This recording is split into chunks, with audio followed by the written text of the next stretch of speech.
Les oliveres són una de les espècies més utilitzades en jardineria, sobretot en zones mediterrànies. S'utilitza perquè a nivell d'arbre és un arbre de fulla perenne d'una mida bastant controlada, tot i que si es desenvolupa i està en un lloc que pugui viure bé i no se'l poda, es pot arribar a una copa d'una envergadura d'uns 15 metres. Però s'utilitza sobretot perquè pel tronc, per la forma del tronc, els troncs aquests típics retorçats i gruixuts com a planta exemplar, i perquè la coloració de les fulles, aquest gris platejat, doncs fa que combini molt bé amb la resta d'elements verds del jardí. També l'utilitzem molt en jardineria perquè és un arbre, és una espècie molt lligada a la cultura europea. De fet, el seu nom científic és Olea europaea, és molt típic de les zones costeres mediterrànies i es cultiva des d'èpoques ancestrals. Per part de quasi totes les cultures d'aquesta zona han cultivat les oliveres per fer-ne oli. Trobem referències de l'olivera com a símbol de pau des de la Bíblia fins al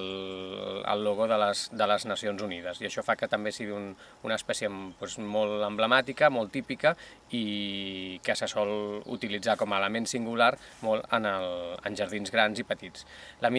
manera de plantar les oliveres és sempre una mica amb la que és la soca, una mica aixecada respecte al nivell de la resta del jardí. Això es fa perquè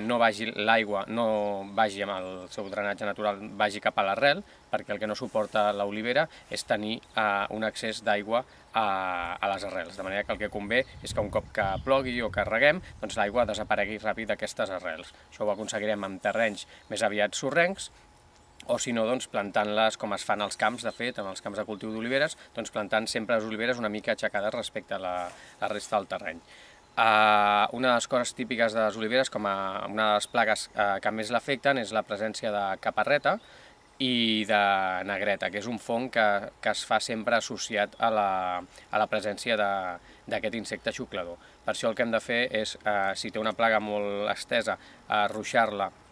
amb una barreja d'insecticida i fungicida, però també el que podem fer com a preventiu és buidar la copa per dins, de manera que circuli l'aire i que les fulles es mantinguin només en el que és el perímetre extern de la copa.